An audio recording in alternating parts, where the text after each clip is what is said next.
충만한 우리 모든 성도님들 되시기를 간절히 소원합니다.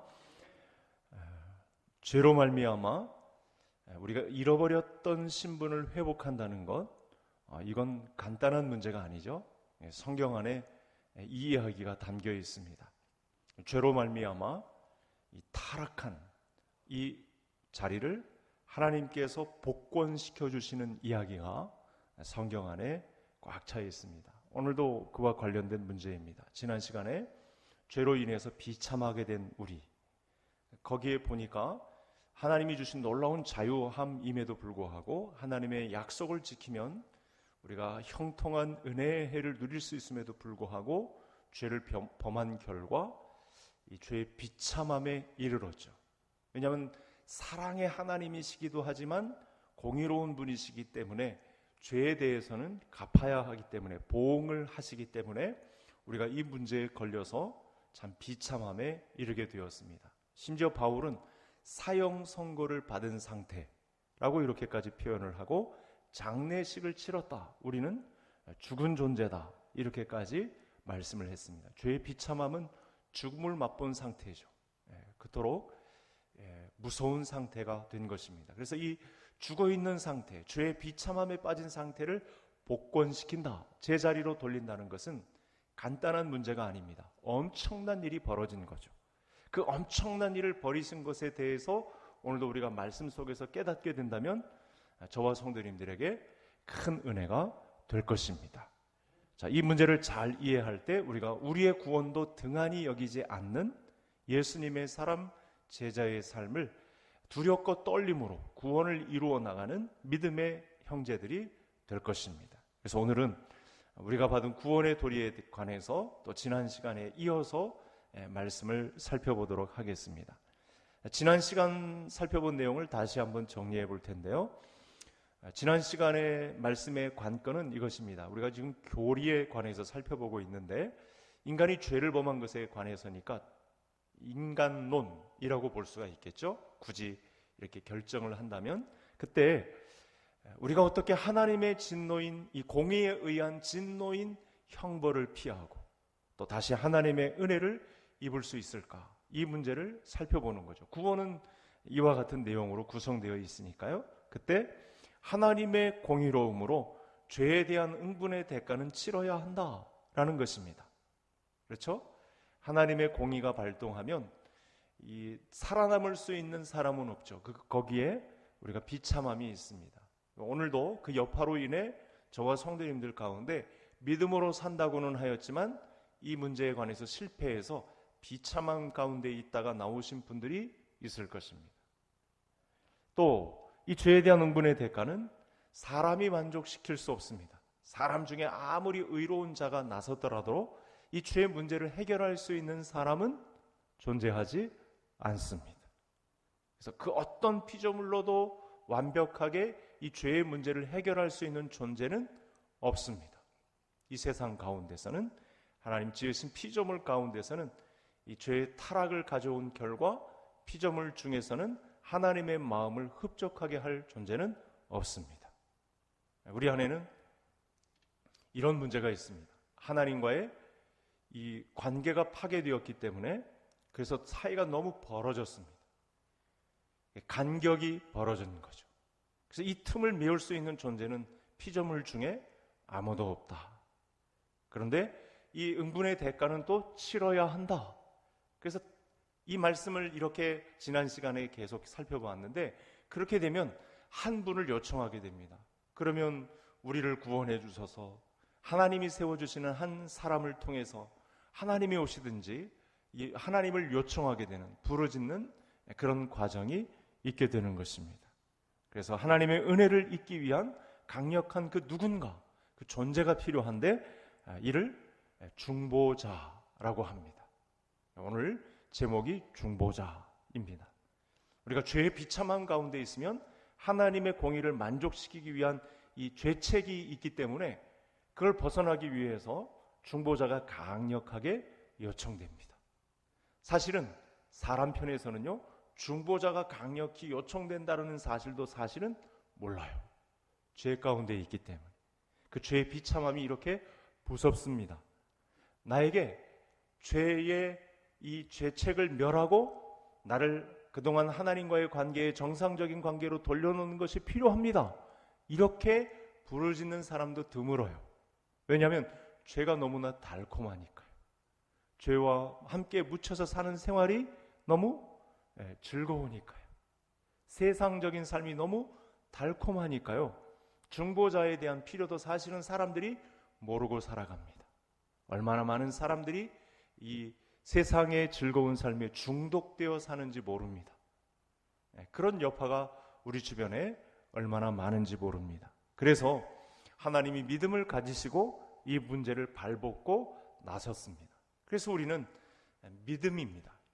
우리의 기독교는 이해를 구하는 종교가 아니고 믿음에 의하여 세워지는 공동체입니다. 논리로 따지자면 도대체 설명이 되지 않는 구석이 있습니다. 그러나 이 문제를 믿음에 의하여 우리조차 이렇게 깨달음조차 없는 우리에게 찾아오셔서 이렇게 해야 된다. 너에게는 이 죄의 비참함 때문에 하나님의 공의에 의해서 형벌을 받은 상태이기 때문에 하나님의 진노의 심판을 앞두고 있기 때문에 너에게는 중보자가 필요해 라고 하는 것을 우리가 말씀을 통해서 알 수 있습니다.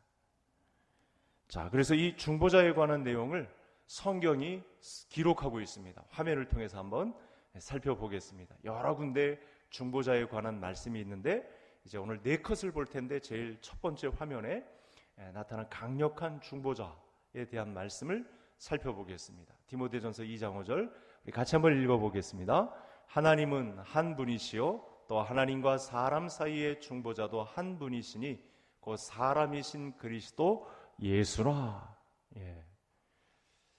이제 영혼 구원에 관해서 디모데서는 에베소 교회 성도들을 향해서 디모데가 바울에게 위임을 받은 디모데가 외치고 있는 말씀인데 그때 요청되는 복음도 중보자입니다. 그래서 이 중보자라는 단어는 중간에 끼어 있는 자, 중간에 위치하는 자, 헬라어 상으로 이 중보자라는 단어를 이렇게 사용합니다. 그러니까 하나님과 사람 사이에 중간에 위치하는 자, 이 사람을 중보자라고 합니다. 자, 히브리서 8장 6절 우리가 지금 2장을 보았는데 히브리서에는 유독 이 중보자에 관한 기록이 굉장히 많이 나옵니다. 자, 우리 8장 6절도 같이 한번 읽겠습니다. 그러나 이제 그는 더 아름다운 직분을 얻으셨으니 그는 더 좋은 약속으로 세우신 더 좋은 언약의 중보자시라. 예수님 부활 승천하신 이후에 얻은 직분이 있는데 그게 하나님과 우리 인간 사이에 끼어 있는 중간에 위치하는 자는 자, 더 좋은 언약의 중보자시라. 이렇게 예수님을 소개하고 있습니다. 그러니까 성도들은 예수님이 위치하고 있는 이 중보자의 자리를 잘 알아야 합니다. 그래야 교회가 교회다워집니다. 우리의 사명도 견고해집니다. 우리가 기도함도 정확해질 수 있습니다. 그래서 받는 복도 형통할 수 있습니다. 이 중보자의 위치를 잘 모르면 우리가 어떻게 기도해야 될지도 어떤 방향을 따라 살지도 잘 모르게 되는 것이죠. 그래서 이 하나님과 사람 사이에 중재자의 역할을 감당하는 중간에 끼어 있는 중간에 위치하는 더 좋은 언약의 중보자 예수 그리스도에 관해서 우리가 오늘 이 시간도 요청이 됩니다. 중재자의 역할이 왜 중요하냐? 그게 사람과 하나님 사이에 간격이 생겼기 때문에 빈틈이 메꿔져야 할 자리가 있기 때문에 중보자가 간절히 요청되는 것이죠. 자, 지난 시간 살펴본 대로 다시 이 문제는 아마 제가 이 설교단에 설 때 계속 아마 강조가 될 것입니다. 하나님의 공의에 대한 요구대로 죄에 대한 심판을 요구하시는데 죄를 지은 죄인의 입장에서는 아무도 이 문제를 해결할 수 없습니다. 우리 세상 사람들 중에 이 하나님과 사람 사이에 발생한 이 간격의 문제를 좁히는데 나설 수 있는 사람은 단 한 사람도 없습니다. 이 문제가 크죠. 그래서 필연적으로 등장할 수밖에 없는, 사람 입장에서는 해답을 내놓을 수가 없으니까 하나님이 발동하시죠. 무엇을 발동할까요? 믿음의 법을 발동합니다. 이 불쌍한 인생을 어찌할 수 없어서 하나님 편에서 작업이 들어가죠. 그게 바로 중보자고, 중보자를, 더 좋은 언약의 중보자를 세우시는 것은 하나님의 믿음의 발동입니다. 하나님이 믿음의 법을 발동하시지 않으시면 우리는 살 길이 없습니다. 이미 그런 선택을 하고야 말았습니다. 자, 우리는 중보자에 대한 필요를 요청하게 된 배경을 이렇게 알 수 있습니다. 그 요청도 우리에 의해서가 아니고 하나님 편에서 일어난 믿음에 의해서 이 일이 이루어졌다는 사실을 알게 되었습니다. 죄의 비참함에 의해서 하나님의 진노를 피할 수 없었고, 피조물 중에서는 하나님의 심판을 피하여 갈 수 있는 존재가 아무도 없었습니다. 그래서 하나님의 공의로운 심판과 이 죄인, 이 사람 사이에 중보자가 간절하게 요청이 되는 것입니다. 자, 그러면 어떤 중보자가 필요할까요?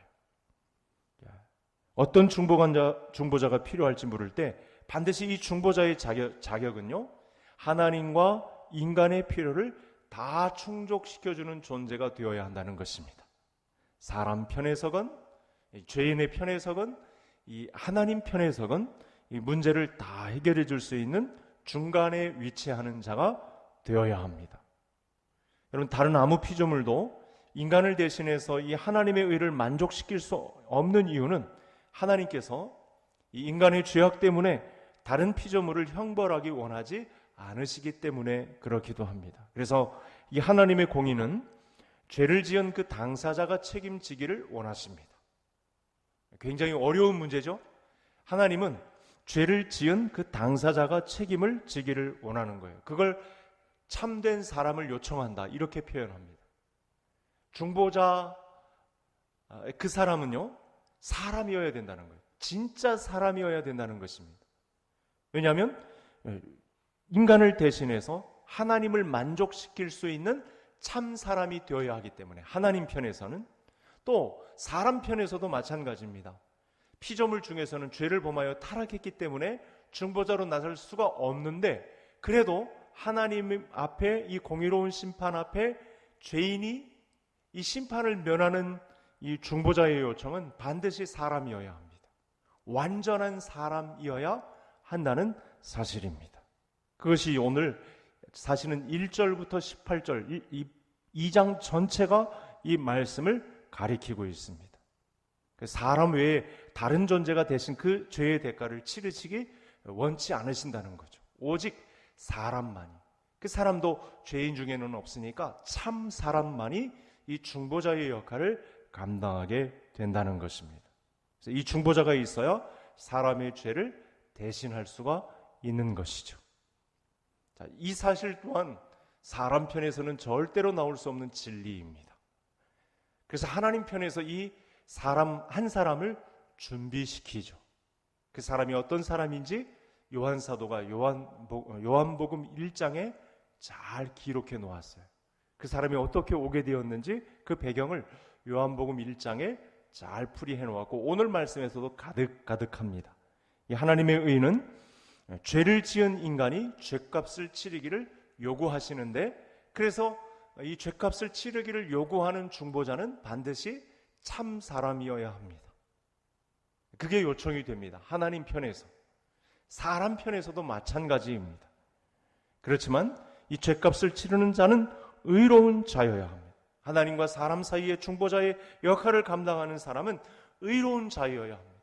죄가 있어서는 안 됩니다. 왜 그렇습니까? 죄인은 죄에 대한 대가를 치를 수 없기 때문에 그렇습니다. 그래서 이 교리문답을 잘 써놓은 학자들의 글을 제가 두 번째 화면으로 가지고 왔습니다. 한번 두 번째 화면을 보시면서 같이 한번 이 교리서를 성경 말씀에 기초해서 중보자를 간절히 요청하는 이 문구를 이렇게 성경 학자들이 기록을 해놓았어요. 우리 교단 개혁 신학자들이 같이 읽겠습니다. 우리에게 있어야 할 중보자는 반드시 우리 같은 사람일 뿐 아니라 의로운 분, 즉 자신의 죄 때문에 타인의 죄를 짊어질 수 없는 일반 보통의 사람이 아니라 자신의 죄가 없는 의로운 사람이어야 합니다. 좀 이렇게 설명될 수 있게 중보자에 대한 요청을 이렇게 기록을 한 것입니다. 여러분, 이 사실을 말하고 나면 우리가 한 가지 답을 향해서 달려가게 되어 있습니다. 그것은 중보자가 반드시 하나님 같은 분이어야 한다는 거죠. 사람인데 하나님 같은 분. 그렇죠? 죄가 없는 가운데 의로운 분인데 사람이면서도 하나님 같은 분을 요청한다는 사실을, 하나님 편에서 이와 같은 한 사람을 요구하신다는 것을 알 수 있습니다. 우리는 사람 가운데 의로운 자가 한 명도 없다는 사실을 성경을 통해서 우리가 너무나 잘 알고 있습니다. 그래서 이 중보자의 요건을 충족시킬 수 있는 분은 사실은 하나님 자신밖에 없다는 사실을 알 수 있어요. 왜냐하면 피조물 중에 없으니까요. 그렇죠? 사람이 요청되는 것은 알겠는데 그 사람은 피조물 중에 없으니까, 죄인 중에는 없으니까 하나님 자신에게서 나올 수밖에 없는 한 사람이어야 한다. 굉장히 고차원적인, 우리가 구원을 이루는 데는 이렇게 사실은 가볍지가 않습니다. 우리의 구원의 요건을 충족시키는 이 모든 문제 가운데 이루어진 믿음의 사건은요, 간단하지가 않습니다. 그래서 두렵고 떨림으로 이 구원에 관한 말씀을 우리가 오늘 저녁에도 잘 깨달아야 합니다. 이 지점에서 우리가 중보자에게 놀라운 위로가 담겨 있다는 사실도 알게 되죠. 야, 이거 엄청난 비밀이구나. 이런 일이 벌어졌구나. 천상에서 인간만이 중보자가 될 수 있으므로 하나님이 인간이 되셔야만 하는구나 라고 하는 비밀을 발견하게 되는 거죠. 죄인 중에서는 이 중보할 만한 피조물이 없으므로 하나님 편에서 나오는 사람이어야 하는데 그 사람은 하나님 같은 분이셔야 하는구나. 이게 우리에게 큰 위로가 되는 줄 믿으시기를 바랍니다. 본문 1절을 한번 보시기 바랍니다. 2장 1절, 우리가 11절부터 읽었는데 1절 다 같이 읽겠습니다. 그러므로 우리는 들은 것에 더욱 유념함으로 우리가 흘러 떠내려가지 않도록 함이 마땅하니라. 같은 내용입니다. 3절에 우리가 이같이 큰 구원을 등한히 여기면, 3절도 보세요. 등한히 여기면 어찌 그 보응을 피하리요. 여러분, 우리가 하루를 살아도 이 구원을 이루는 데 있어서 두렵고 떨림으로 하나님의 역사를 바라보는 것, 이게 굉장히 중요합니다. 오늘 하루를 설렁설렁 대충 살 수 없는 이 말씀이 1절부터 3절 안에 이렇게 실려 있어요. 큰 구원을 등한히 여기면 어찌 그 보응을 피하리요. 중보자가 요청되는 이 엄청난 사건을 바라보는 우리가 오늘 하루를 어떻게 설렁설렁 대충 살 수 있겠는가, 이런 말씀이죠. 그래서 이 중보자에 대한 놀라운 위로와 함께 이 구원의 역사를 받음에 대한 막중한 책임이 우리 성도들에게 있다라고 하는 말씀입니다. 이 구원이 큰 구원이 되는 것은 여러분, 하나님이신 예수님이 하나님과 사람 사이의 중보자가 되셔서 영광스러운 자리에 올리시기 위해서 고난을 받으셨기 때문에 우리가 이것을 큰 구원이라고 말하는 것입니다. 이런 일이 지난날에 있었습니다. 벌써 2000년 전에 일이었고, 오래전 성경에서 이 사람이 창조되자마자 하나님 주신 말씀 중에 이 약속이 있었습니다. 그러니까 우리는 정말 비싼 구원을 받은 거예요. 값진 구원, 큰 구원을 받은 줄을 믿으시기를 바랍니다. 자, 이 값진 구원이 어떤 방식으로 이루어졌느냐? 11절, 우리 11절 다시 한번 다 같이 읽겠습니다. 거룩하게 하시는 이와 거룩하게 함을 입은 자들이 다 한 근원에서 난지라. 그러므로 형제라 부르시기를 부끄러워하지 아니하시고. 거룩하게 하시는 이는 예수님이시고요, 거룩함을 입은 자들은 성도들, 저와 성도님들, 예수님을 믿는 자들입니다. 그런데 이 둘이 다 하나에게서 났다고 합니다. 한 아버지를 모시고 한 형제를 이루었다고 합니다. 놀라운 말씀이죠. 형제라 부르기를 부끄러워하지 아니하시고. 그러니까 여러분, 아까 참 막막하지 않았습니까?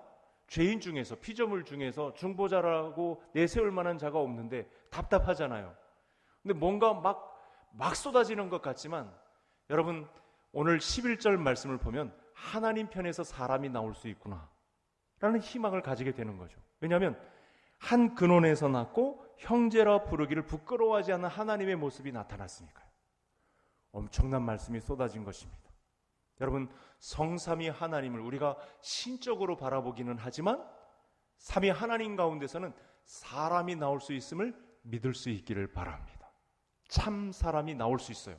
우리와 형제라 부르기를 부끄러워하지 않는 사람이 삼위 하나님 편에서 나올 수 있다라고 하는 소망의 말씀이에요. 11절 말씀.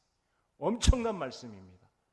우리는 성부, 성자, 성령 하나님을 신으로만 바라보잖아요. 근데 11절 말씀은 이분들에게서 참 사람이 나올 수 있다는, 중보자가 나올 수 있다는 소망의 메시지가 이렇게 선포되고 있는 것입니다. 엄청난 위로의 말씀입니다.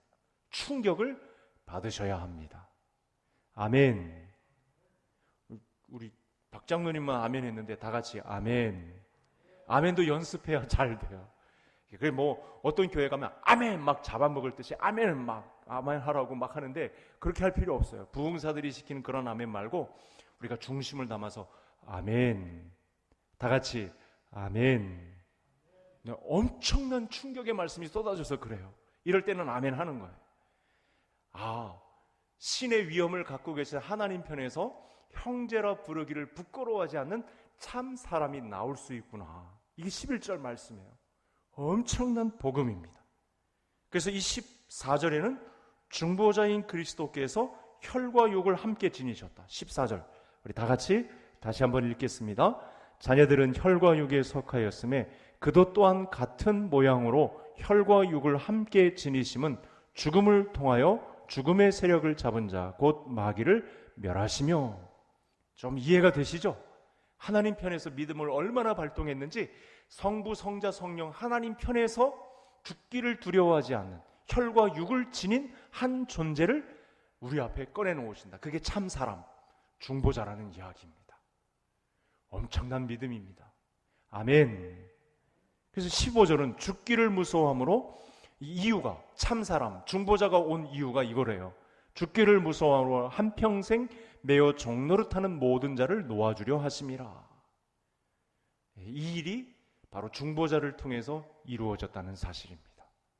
사람 편에서는 요청을 하는 사람이 있을진 몰라도 깨달아서 직접 중보자가 될 수는 없었는데 죄인이라. 그런데 하나님 편에서 혈과 육을 지닌 존재로 이 땅에 보내실 사람이 있었다. 엄청난 거죠.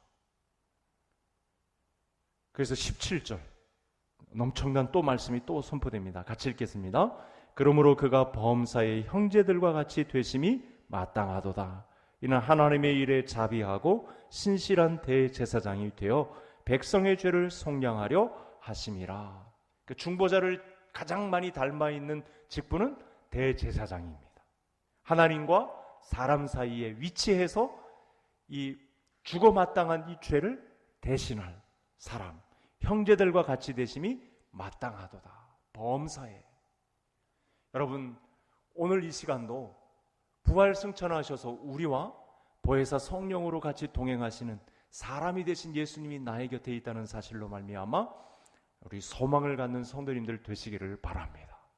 우리 곁에는 위대한 대제사장 예수 그리스도께서 위치하고 계십니다. 이 중보자의 과업을 다 이루시고 부활 승천하셔서 영으로, 그리스도의 영으로 우리와 함께 임마누엘로 거하신다는 사실이죠. 그래서 이 히브리서 기자는 그리스도께서 인간이 되셔서 우리와 같이 되신 사실을 이렇게 장엄하게 그려내고 있습니다. 이것이 중보자가 참 인간이 되셨다는 확실한 증거의 말씀이고, 왜 그리스도께서 인간이 되셔야만 했는지 보여주는 아주 사실적인 증거가 되겠습니다. 놀라운 은혜인 줄 믿으시기를 바랍니다. 마지막 살펴본 문제는 이 중보자의 자격 중에 또 하나의 자격이 남아 있어요. 이 중보자는 참 사람이 될 뿐만 아니라 참 하나님이 되셔야 합니다. 믿습니까? 이 문제를 한번 생각해 보시기 바랍니다. 여러분, 정말 죄가 없는 한 사람이 나타났습니다. 그러면 죄가 없는 한 사람이 나타났다면 그 사람이 중보자의 역할을 제대로 감당할 수 있을까? 참 사람이기만 한 사람, 그 사람이 중보자의 역할을 제대로 감당할 수 있을까? 여러분, 만약 예수님이 하나님이 아니시고 죄 없이 태어난 인간 중에 한 사람이라면 과연 그가 중보자가 될 수 있을까? 죄는 없는 사람인데, 깨끗한 사람인데 과연 그가 중보자의 역할을 감당할 수 있을까? 여러분, 이 질문 가운데 인류 역사에 수많은 이단들이 나왔어요. 심지어 이 질문을 이만희가 갖고 있어요. 나는 중보자다. 나는 성령이다. 또 다른 성령이다. 말씀한 성령이다.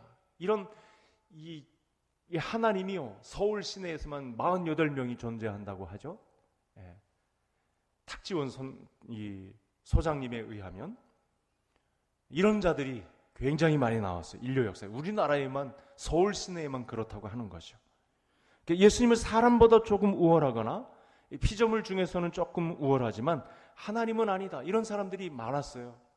예수님은 선지자 중에 뛰어난 선지자이지 하나님은 아니시다. 예수님의 이 신적인 하나님이심을 부정하는 이 문제가 있었어요. 이 문제는 무엇을 가리킵니까? 중보자는요, 하나님이 요청하신, 사람 편에서도 요청한 이 중보자는 완전한 참 사람일 뿐만 아니라 사람의 죄를 대신 짊어질 능력을 가진, 신적 능력을 가진 하나님이어야 합니다. 이것이 완벽한 중보자의 자리를 차지하는 것입니다. 여러분, 죄를 속하여 주시는 중보자는 단지 죄가 없기만 하면 곤란합니다. 자격 요건은 될 수 있을지는 몰라도 능력은 없기 때문에 문제가 됩니다. 죄를 대신 짊어진 자격은 있을지 몰라도 그 죄를 짊어지려고 할 때 그 능력이 안 되는 문제, 이게 바로 신적인 능력입니다. 그래서 중보자는 참 사람인 동시에 참 하나님이셔야 합니다. 여러분, 이토록 인간이 저지른 이 죄의 짐이 너무나 무거운 거예요. 이 죄의 짐을 떨쳐버릴 능력이 하나님에게 있기 때문에 중보자는 사람인 동시에 이 죄의 짐을 완전히 없이 할 신적인 능력을 가진 하나님이셔야만 했다. 그래서 이 중보자는 참 사람인 동시에 참 하나님이셔야 했다. 그래서 우리가 죄를 중보하기 위해서 단지 죄 없는 인간만으로는 부족하다. 이 틈을 공략해서 이단들이 얼마나 많이 활개를 치고 있는지 모릅니다. 내가 이 중보자다. 나는 죄가 없다. 나는 율법의 조항을 다 지켰기 때문에 나는 죄인이 아니다. 나를 따르라. 이렇게 한 사람들이 역사 속에 많이 있었습니다. 여러분, 왜 중보자가 참 사람인 동시에 참 하나님이셔야 했을까? 우리 세 번째 화면을 한번 보시겠습니다. 제가 또 신학자들이 정리한 내용, 교리적으로 정리한 이 문답 내용을, 이 문제에 대한 답을 한번 가지고 왔습니다. 자, 여기 보시면 그의 신성에 의해 인성이 죄를 짊어질 수 있게 되기 위해서입니다. 그 하나님의 신성이 인성이 죄를 짊어질 수 있도록 하기 위해서 이 참 사람인 동시에 참 하나님이 되셔야 하는 문제고요.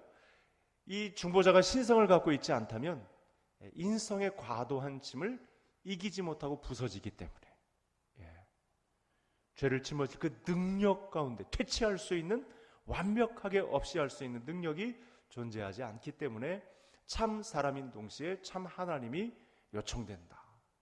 자, 하지만부터 같이 읽겠습니다. 하지만 그가 우리의 죄의 짐을 지고 의와 생명을 획득하여 우리에게 돌리실 수 있는 능력의 하나님이라면 중보자의 자격을 갖추게 되는 것입니다.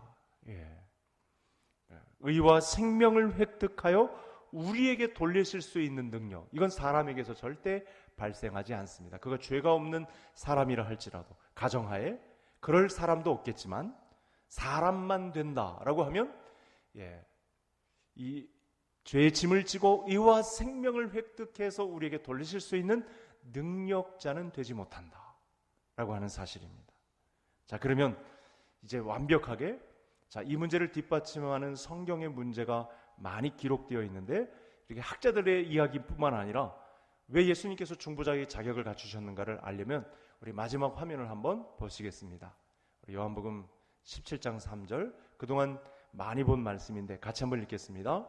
영생은 유일하신 참 하나님과 그가 보내신 자 예수 그리스도를 아는 것입니다.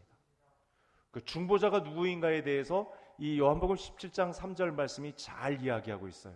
영생은 유일하신 참 하나님인 동시에 그가 보내신 자, 사람인 예수 그리스도를 아는 것에 있다. 영생은 엄청난 비밀입니다. 여러분, 어떻게 예수 그리스도를 통해서 영생이 있게 되는가? 아버지께서 예수 그리스도에게 이 일을 하라고 주문하셨기 때문에 거기에 중보자가 나섰습니다. 이 사람과 하나님 사이에 간격이 벌어진 이 틈을 메꾸기 위해서 예수 그리스도께서 중보자 되기를 자청한 일이 있다는 것을 우리가 알게 됩니다. 그리고 이 일을 통해서 그리스도께서 아버지와 함께 또 영화롭게 되셨다. 이 요한복음 17장 3절 이하에 예수님께서 직접 고백을 합니다. 내가 이 일을 이름으로 하나님 앞에 영화롭게 되었습니다. 이를 통해 중보자의 완벽한 일을 이루신 것을 증언하셨습니다. 그래서 우리는 이 말씀을 통해 예수님께서 참 사람인 동시에 참 하나님이심을 알게 되었습니다. 이것이 우리에게 생명이 되고 우리에게 큰 능력이 된다는 사실, 환난 중에서도 즐거워할 수 있는 비밀이 된다는 사실, 이 어려운 때에도 기쁨의 비밀을 놓치지 않을 수 있는 근거가 된다는 사실이 되겠습니다. 예수님은 참 사람으로서 하나님의 공의를 만족시키시고 뿐만 아니라 우리에게 형제가 되실 뿐만 아니라 우리 죄를 충분히 지실 수 있는, 앞으로도 우리의 죄를 충분히 대신 지실 수 있는 능력의 하나님으로 우리와 함께 계십니다. 오늘 우리는 중보자에 대해서 배웠습니다. 우리에게 중보자가 필요한 이유는 우리가 죄의 짐을 감당할 수 없기 때문입니다. 하나님의 공의의 이 심판의 선포에 의한 죄의 짐을 사람은 감당할 수가 없습니다.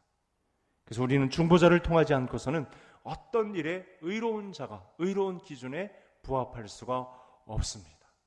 근데 믿음으로 우리 하나님께서 천상의 회의를 거치시고 아들 예수 그리스도를 참 사람이시요 참 하나님으로 이 땅에 우리를 보내줘서 대제사장 삼으시고 중보자의 역할을 감당함으로 이 죄의 빈틈을 메꾸어 주셨습니다.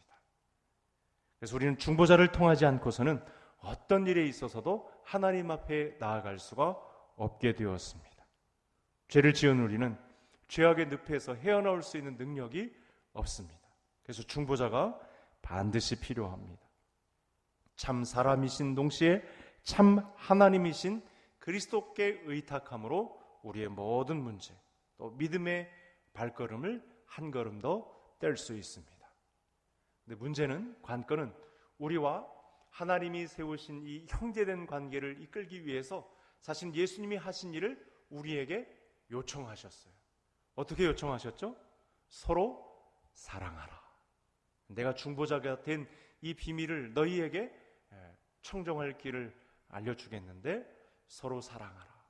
교회를 이루고 교회 안에서 서로 원망과 시비가 다툼이 없이 서로 사랑해서 사랑의 공동체를 이루라. 이렇게 말씀하셨습니다.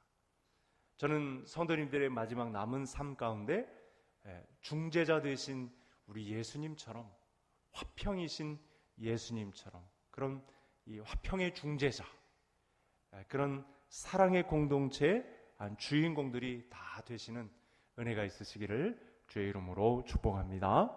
하나님 아버지 감사합니다. 오늘도 귀한 말씀을 통해 죄의 비참함에 요청되는 참 사람이신 동시에 참 하나님이신 중보자를 우리에게 소개해 주시니 감사합니다. 이 천상의 놀라운 비밀을 우리에게 공개해 주시고 또 우리도 예수님을 닮아 하나님과 사람 사이에 간격이 벌어진 우리 죄인들을 주께로 인도할 사명을 우리에게도 허락하신 은혜, 예수 그리스도를 소개하는 일에 우리를 부르신 은혜 감사함을 드립니다. 남은 평생 주와 교회를 위해 아름답게 쓰임받는 저희들의 삶이 되게 해 주옵소서. 중보자 되신 예수님을 닮아 하나님을 기쁘시게 하는 교회 공동체의 일원이 되게 해 주옵소서. 예수님의 이름으로 기도하옵나이다. 아멘.